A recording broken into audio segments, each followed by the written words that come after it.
Are you ready? I should never do that again. Never do that again. But I did it, so it is what it is. It's going to live there forever, and it's on audio and on video, and you guys are going to have to enjoy it because we have another incredible episode. Every episode's incredible. I hope you think the same way. I know I do. Guys, the last couple episodes have been awesome, and we've had some incredible interviews, and they've been diversified.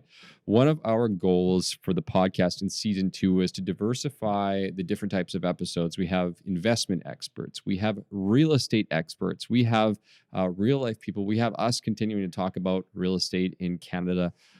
In today's episode, we have someone who's got a little bit of everything. He's a great friend of ours and a good friend of the show, and he comes from, well, he's a local here, but he's working primarily out of West Vancouver. His name is Neacsu. Nick's a guy I've known for a few years now. Really great guy. And as you'll hear on the show, even he remembered where we first met in a lovely East Vancouver coffee shop. Anyhow, nonetheless, Nick's a cool guy. He comes with us with a broad background in real estate development, in investing. And he talks a lot to us today in the show about, really quite honestly, what his investment advice is, what his experience in development has done to shape his recommendations and advice. So really interesting if you're someone who is thinking about either getting into the development space, investment space, or just quite simply looking to buy a home and you're wondering about how to look at things from a different perspective, maybe more of an analytical perspective. Nick might be the guy to listen to from that standpoint. I think you guys are going to love the show. And if you do, as always, send us a little bit of a DM or send Nick a message. Let him know. That's the juice that keeps us going. We need that feedback. We need those shares. Speaking of which, we are here at the end of this intro to let you know about the giveaway. So we have a 5-star giveaway that we try to do as often as possible. The more 5 stars you give us, the more we can give away. We give away a Thrive mug and a lovely, delicious, my favorite coffee in the world. It's a Republica Perfect Storm, delicious brand. I wish they paid us to say this, but they don't. We got to get that sponsor going. Anyhow, today's 5-star of the week review comes from none other than Nate Cavalli, a longtime listener to the show. He says, if coffee is for closers only, then these guys must be buzzing. Love it, Nate. He says, seriously though, wealth and knowledge delivered right on the cusp of any and all changes in the tricky market landscape. These guys are all you need to listen to if you want to be successful in any facet of real estate, whether you're a first-time buyer, investor, agent, or alien from outer space. These guys are going to tell you everything you need to know to get motivated and make a move. Listen for yourself. Appreciate it, Nick. Nate, we've got a coffee cup and a mug coming your way. As always, if you guys can leave us a 5-star review, we'd really appreciate it. And if you're loving the show and the direction, please give us a heads up, give us a holler. As always, I'm Alex McFadden. I've got my partner, Dean Lawton. Not in the show today is Derek Williamson. We are Thrive Mortgage Co., and we can't wait to help you out. See you soon.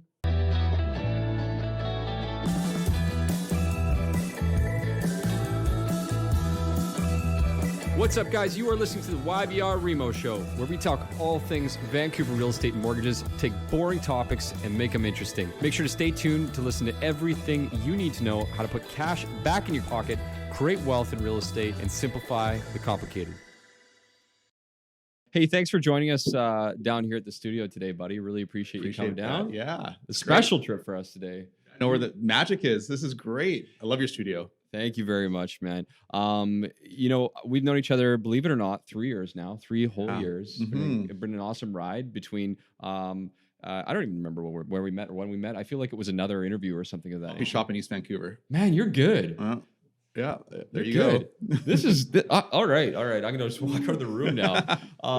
That fateful day at that coffee shop in East Vancouver was an incredible day for me as well. I remember it so vividly. No, I don't remember it all. So thank you very much. I'm drinking way too much coffee. Thanks for coming down though, man. And you are a good friend, and of course someone who we as a team and a partnership have got to know even better in the last couple of years and look up to you for your experience in the industry.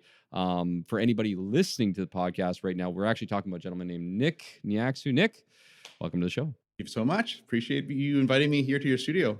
Yeah, right on, man. So Nick, just for the purpose of framing the episode, got a pretty cool background and a lot of experience.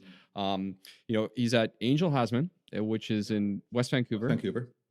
Have a partner, DJ Denner. Yeah. And a fantastic team. How many of their team members do you have now? We have three agents on our team now.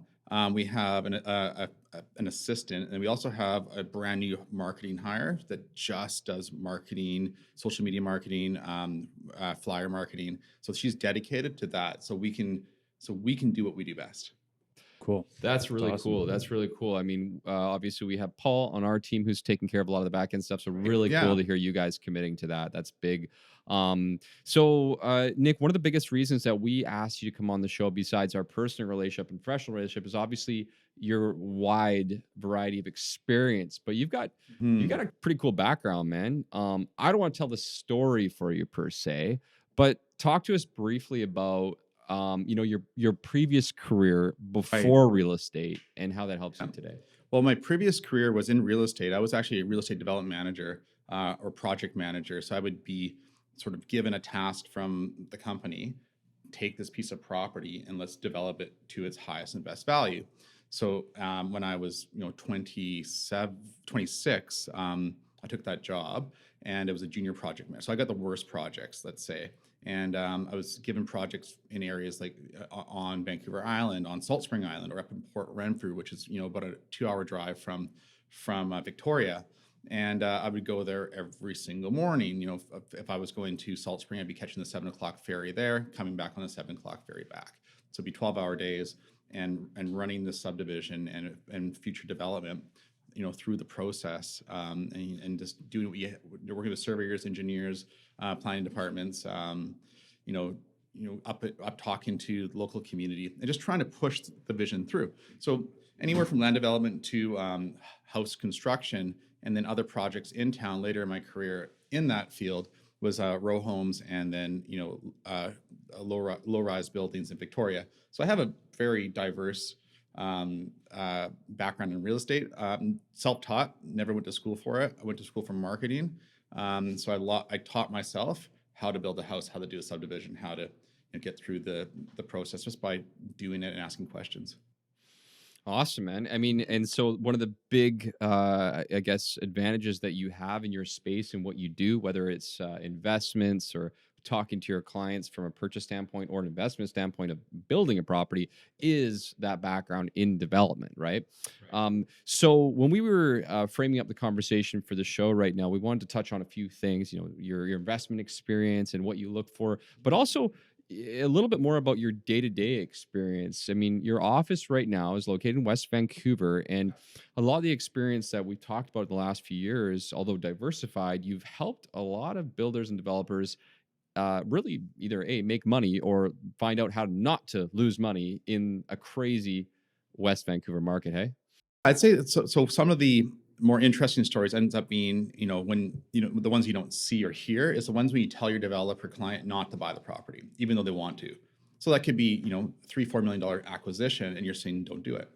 And I think putting your client first, or in our case, DJ and I are the same way. Putting our clients first in that respect has given us growth in our career rather than sort of the 1-year wonder. Because you see a lot of that in real estate where you just sort of cringe when somebody makes an acquisition, the rebuild, and then you look 2 years or 2 years in the future, or 2 years pass, you look back and that agent's not doing as well as they maybe could have, and it has to do with integrity and reputation. So we tend to just always be client first, because this is a long term investment in time with these people, right? And hopefully fruitful, because if we do a good job for them, they're going to refer, and that's how we grow our business in the service industry. You don't make your money off one deal, make it off 100.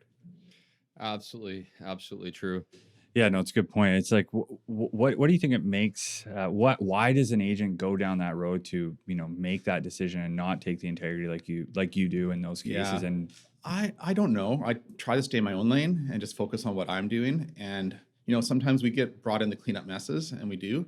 But that's, I think, for the most part, though, the industry is really, really good.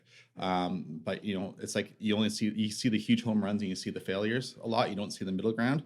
But I just focus on our stuff, and it seems to work really well. So let's dig a little bit deeper into just that development piece overall with your background in building and construction. And although you've been out of it for a number of years right now, I mean, you've always been a guy who has an eye for whether or not there's value in something, whether it's in the land. You're a little bit more analytical, so you're looking at the numbers to see if it makes sense. Like when you're sitting down and looking at, a property with a developer, like maybe share with us kind of like broadly, how do you like, where do you even start? What's the process Well, look yeah, like if for a, if you? a client comes to me, let's say they find a piece of land, and it's not uncommon in our business to find off-market deals. Let's say they find a piece of land, they want me to do an analysis. I'll run a pro forma. So I don't know the exact cost like per linear foot of lumber, but I know the approximate cost to build a house, the hard costs, soft costs, and then if you pull up more documentation through a district or a city, you can kind of see what the DCC fees. So those are the development cost charges involved in redevelopment. So, if it's a single family home, you may have to pay X amount as a DCC. If it's a multifamily development project, you may have to pay X amount of DCCs and offsite crosswalks, sidewalks, traffic lights, whatever it is, right? So if you have the ability to uncover those costs and then build pro formas and build exit strategies. So I always, in my pro formas, I have exit strategy A, B, and C. What's your worst case scenario? Do you lose? When I was working in Victoria, if our worst case scenario was only 10% return, we wouldn't do the deal. So, but our home run was 45. So we're in that range. Now it's like, is this the best use of our money? Right? So is there anything else that we can look at that could be a better investment in time and energy? Because you're married to these projects for 2, 3, 4 years at times, depending on the size of the project. So when you make that decision to go forward, it has to be an informed decision. The worst thing you can do is be on site, be like, this is a $3 million property and I can build a house for $2.5 million. Oh, we're going to sell it for 7. We're all heroes. And that's just back of the napkin pro forma. And that's a huge risk. You mentioned before the interview, actually, a scenario where somebody bought a property of similar value, built a home, and the lift that they made was actually just the appreciation in the lot. Yeah. Do you see that often? And why is it that people still want to move forward and put all that time and effort into a build when really they're not making any money on it? So in Vancouver, a lot of developers emerged, especially with foreign money. So they moved to Vancouver. It's all legal money. It's all fine, right? This is how we grow our economy. But they reinvested in Vancouver. And in 2015, 2016, the market was crazy. And they were buying land.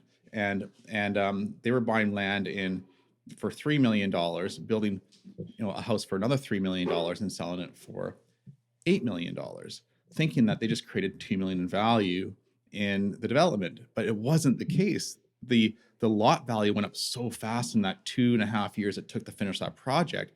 That lot value was worth $5 million.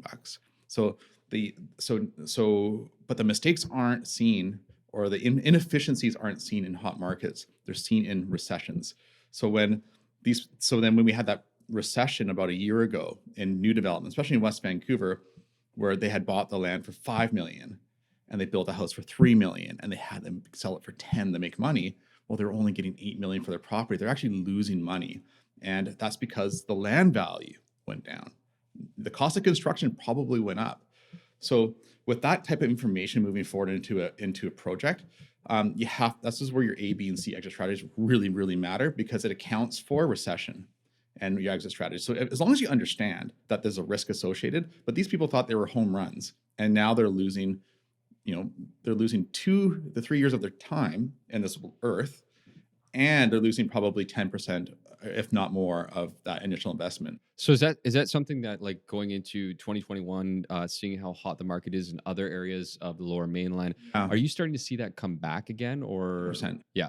North Vancouver especially, we're seeing multiple offers on areas that never had that much growth. Yeah. So this is their first real gain. I mean, every area has gained on average over the past 10 years. So there's an average, but in North Vancouver in particular, we're probably in the last 2-3 months, the market's probably up 10%, right? It's one of those big jumps, right? So now you're seeing people panic buyers. I don't want to be the last one in on the high of the market. So we're just buying at any price. So we're seeing houses that should sell for 1.5 3 months ago sell for 1.8.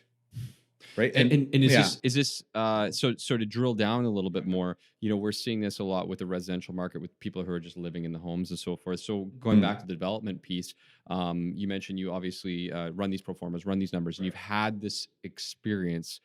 What is your communication like now with these developers who are also fighting for this land? What are you saying to them? Well, the question I get asked, they call me up and they say, is this a good buy? Depends on what you're doing with it. You're rebuilding? I could probably sell because the ceiling price hasn't changed. This is the beauty of it. The bottom's coming up, but the top isn't moving. So now that you're just getting squeezed. So if you're selling, and if you're looking at a piece of land, and then the biggest house sale ever has been $4 million, and now your land acquisition is reaching $2 million, it's going to cost you $1.5 million to build. You know, you have to understand the risk that $4 million isn't changing, even in a hot market, it's staying. So now the gap is becoming smaller. Maybe it's not the right place to be investing. Maybe you should be looking at other communities, saying, well, once this growth is complete, where are these people going to go? Because eventually that price point is going to be priced out for that buyer pool under 2 million. So shift. That's where the opportunities are in real estate. That's the best opportunity. Get it before the trend picks up. Yeah. So I guess on that point, so like, why do you think that everyone, whether it's developer or otherwise, like why is everyone kind of crowding into this space and having the mindset that, to your point, the top is going up? And why don't we hear more about that in the real estate market from other real estate agents or otherwise? Do you think it's because people are just self-serving and in the industry and just, get in? Or do you think it's maybe just not analyzing it deep enough, or maybe a lack of understanding? I would say, for me to learn what I learned, I've spent 6 years as a project manager, and I'm not a know-it-all. I don't know everything. I keep on learning, even in this business. So to understand real estate development takes years and years of experience. And you also have to go through the pain, like understanding where you made the mistakes, because you learn the most when you make your mistakes. So, all of our clients, even when I was working for my past company, we all made mistakes, but we learn from them. But, developers who do this as a living, they know what to look for. New developers and investors who enter the market, they may not be prepared or may even know what to look for that could be an issue later. Okay. And this is where an agent who understands investing and redevelopment really adds value. Yeah. So how are you adding that added value? I mean, those exit strategies are so key. That's like, it's cool to hear that, because I would say a lot of people don't take that approach of, especially from like your worst case scenario being a 10%. Like, is that where you're finding the ultimate value, is those performers and that type of analysis that you're providing? The ultimate value I find is when I stumble upon a project that's not going to make any money. It's saving my clients money, right? So when I'm saying like, I honestly don't know where you're getting this number from for selling your property. I don't know. And the cost of building this is way too low. I'm just going to give you my honest opinion. I might lose a $4 million deal, right? Because my client's not buying it. But I know that I can sleep at night, and I know that I'm giving the best advice. And they may move forward and purchase it, but I will help them purchase if they want to use me. But I would definitely say, they may know something that I don't know, but I don't think so. You'll sleep well at night. I'll sleep well at night that I've given my piece. Yeah. And sometimes they saw a trend that I didn't see, or their risk, their ability to take a risk is a lot higher than mine. Yeah. Their risk comfort zone is higher than mine. So they're taking a risk based on just limited supply. Okay. Yeah. So we do have a lot of people listening to the show who come from varied backgrounds. Some people just quite simply want to buy their first home. Some people are looking to learn how to develop. And I think it's always interesting for people, like the conversation of what is a quote unquote beginning or developer to start with. Why don't we just maybe to your from your feedback, share with us, if someone had the mindset today that they wanted to take that step into the water and they wanted to develop their first property or second property, like where would they even start? Really good question. I probably wouldn't start at a redevelopment at this point, unless you know what you're doing. You're going to make your mistakes. It's going to cost you more than it will another developer, just because you don't know what to look for, right? So, and if you do want to hire a general contractor that wants to be super hands-on, you're paying for it as well. And it's not saying it's not worth the value, just saying it's just decreasing your margins. So if you don't know anything about real estate, don't be a developer. You're going to make, don't be a developer. Be a investor. Okay. So let's get into that then, Nick. Your investment mindset. So you've got experience now with a diverse crowd. Dean was mentioning, one of the clients that we had today. We were just kind of blown away that you've got clients who are, building these multi-million-dollar properties in West Van. You have a unit property in Poco that you just sold a commercial unit, and you've also worked with individual units in Langley and the Fraser Valley as well. So What is your, like, do you have a general mindset as to how you start the investment process, or what you're looking for or what you advise people? I'm very analytical. I guess one of my skill sets is I can break it down. I Okay. can break it down to and create a risk analysis over any property, right? But for myself, I own property, I own stock, I've diversified my investments as well. And I personally am not, even though I know real estate development, I don't have the time to do it, so I'm not going to develop my own properties. I'm going to invest in certain, like I bought a pre-sale in about 2 years ago that's closing in an area that was just a up and coming area, and that's what I look for myself. I look for areas that haven't been developed, and they're going to be the first couple buildings in the area. And then you see the master plan, which can be found on the city's website. And it's like, it looks great. So I bought there, and I put down, I probably put down 20 grand. It'll be 80,000 total on a $450,000 purchase. I look at it this way: the property's probably worth now 500. I just made 40,000 on my 80,000, so I made 50% return on my money. That's my mindset in real estate. In that portion, another portion would be buying something that's an income producing property in an area that's not in the core hotspot, and just looking for that cash flow, something that pays for itself. Maybe you might give me $100, $200 a month, like a property in Victoria that I've held for a long time now, and it's just my cash flowing property. It's gone up maybe 30% in the last 5 years, but the income's really, really good. So it's low risk, but it's an asset that I have, and that I can forget about in 20 years. It'll be paid off.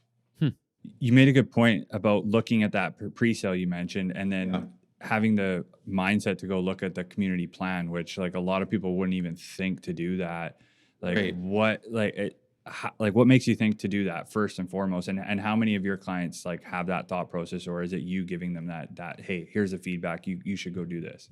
If I'm going to sell something to my client, I need to know what's going on, and you have to know what's going on around it. I mean, if you're like, in Victoria, I had a client that wanted to buy a multifamily building, and I looked at the community plan, and right next to the building was planned to be a safe injection site. I'm like, well, that's a Probably don't do that. probably not invest in that if you're looking for some kind of land appreciation over the next 20 years, right?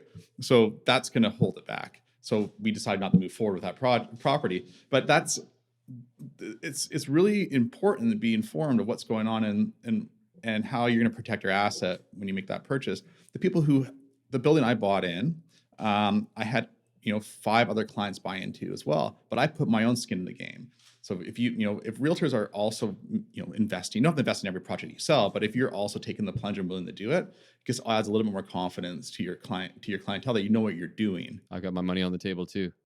Yeah, that's a good point. So one of the challenges that I think new to the game investors face, I think it's 2 challenges. One, kind of envisioning the big plan, but number 2 is getting stuck in that analysis paralysis. I see that all the time. So as a person who is a little bit more analytical, and you are looking at the numbers, you are looking at their ideas, how do you get off the fence and jump into a project? I'm dealing with a client right now. It's a mutual client of ours, and we've written an offer on a place, and we're hopefully get it tied down. But it got to that point where you can talk yourself out of anything. So end of the day is you create that rapport, you create that trust, and you only use your ace in your sleeve when it's ethically right. Okay. And I just said, what are you doing? Just buy it. It's Yeah. a great property. It's a great deal. Right. Just do it. It makes sense. We've hashed out all the information. We give them complete comfort on the numbers.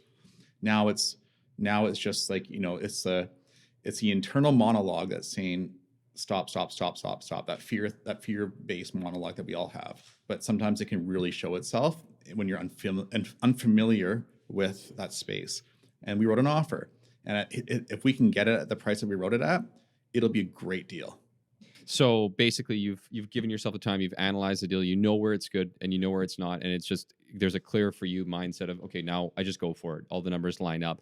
Someone told me a long time ago that the most wealthy people that he knew and the most successful people that they knew were the ones that took the risks, and not the uncalculated risks, but they did still take a risk. So I think what I'm hearing from you is, if you know the information, you know the numbers, you either go or you don't. You just need to go for it, and everything is always going to tell you not to. Is that fair to say?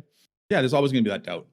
Always, but trust yourself and trust the people that are giving you advice. I mean, we've all been, like, I have been, given wrong advice by financial analysis saying you should buy this stock or you should buy this product or whatever.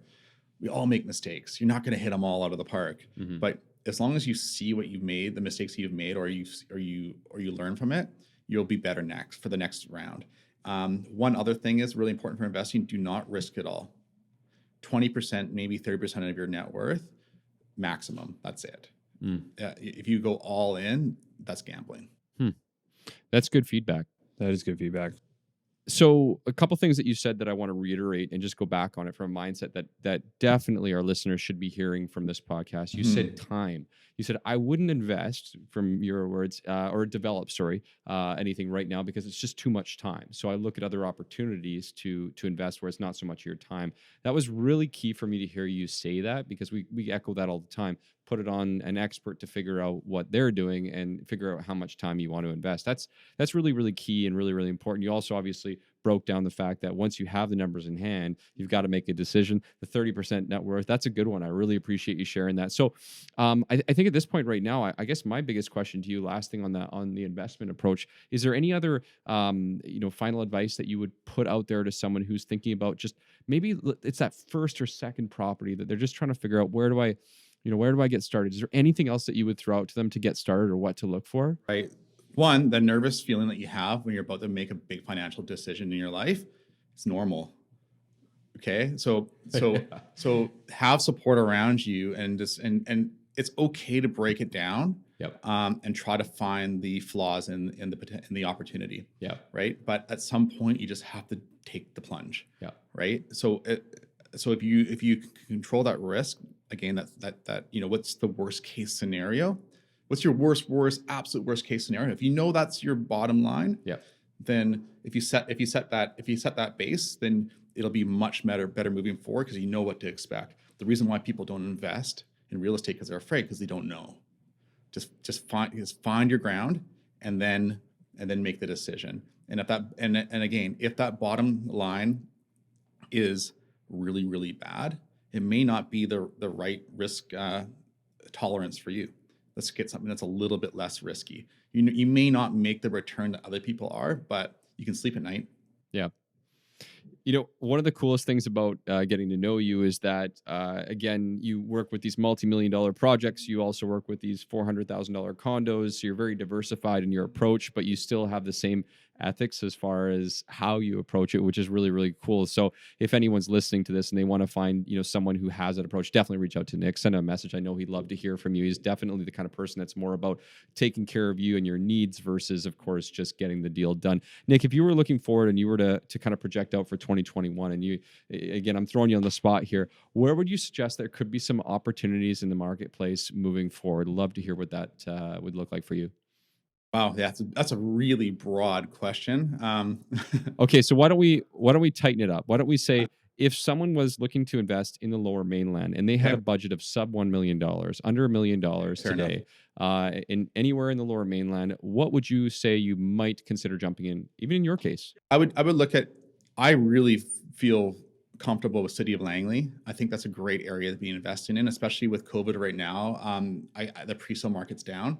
Invest in down markets, because that, the overall Fraser Valley market is increasing in price, and there's going to be a certain point where townhouses hit and houses hit a certain point where people can't afford. It'll trickle down to the condo market. So you can buy a really nice two-bedroom condo for under $500,000, and at the same time, the rental rates are going up too as people are moving out of the city. So, giving the example, downtown Vancouver, a one-bedroom condo is about $2,300 a month, or a two-bedroom with, you might get one parking.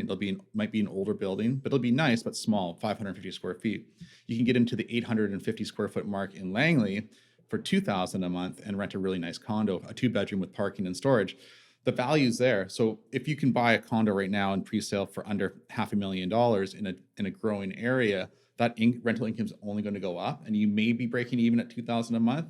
2 or 3 years, it'll be cash flowing, and you're going to be paying down your debt and creating equity within your investment. That is the safest way to invest. Yeah, and even if your buying a property and you're not losing, but you're covering $100 or $200 a month on that property, your tenant is still paying down your interest, and it's creating equity. So you're not really losing that money. You're just financing it moving forward. And the last thing is, money's so cheap. We have never seen money this cheap before. This is an opportunity that might come every once in 20 years. So secure. This is not a plug. This is the truth. Secure your pre-approval. Yeah. And I trust Alex with my life. I trust him with everything. And this is hard to do with me, someone who's analytical, but he's proven me that he knows what he's doing. And Dean as well, and my clients. So they've done a good job. So I trust him with my stuff. So Alex is a great source for securing really good product for you and explaining what you get. And rate isn't everything, people. Yeah. So, but I'm sure you get into that all the time. Oh, yes. It's the first question we get asked at pretty much every conversation. What's the lowest rate you can get? Yeah. I mean, you have such a diverse experience with all of these types of products that you are selling when it comes to POCO, commercial, West Van, high end. What is the common theme with your clients and your network? What is the common theme of what they're looking for from an investment perspective? Common theme is looking to make money. Fair enough. Yeah. So breaking, again, every investment is individual. So we just break it all down. They're looking for the right information to make the right decision. Simple, done. They're looking to make money. I love it. So you guys heard it here first from Nick. Thank you, Nick, for joining us today on the podcast, man. We really appreciate it for you come down. Again, we're going to put all your information, Nick, in the show notes. But do you have anywhere particular you want to send people today? Yeah, I would check out our team and our personal website. So neacsudenner.com, nickneacsu.com, djdenner.com, djdenner.ca. And we sell a lot of real estate, and you're going to see on our website, we sell high-end real estate. We also sell throughout all markets. The service that we offer is a luxury service, as you could say, but it's the quality of service that we pride ourselves with. And it doesn't matter if you're a first-time home buyer or if you own multiple properties, or you're trying to buy or sell a $10-20 million house. You get us and you get our systems, and it works. We sold 170 million last year, and we have a lot of happy clients, and we had fun doing it, and we can sleep at night. So that's the best combo. There we go. Yeah. There we go. All right, guys, check out Nick, check out the team, and we'll see you next time.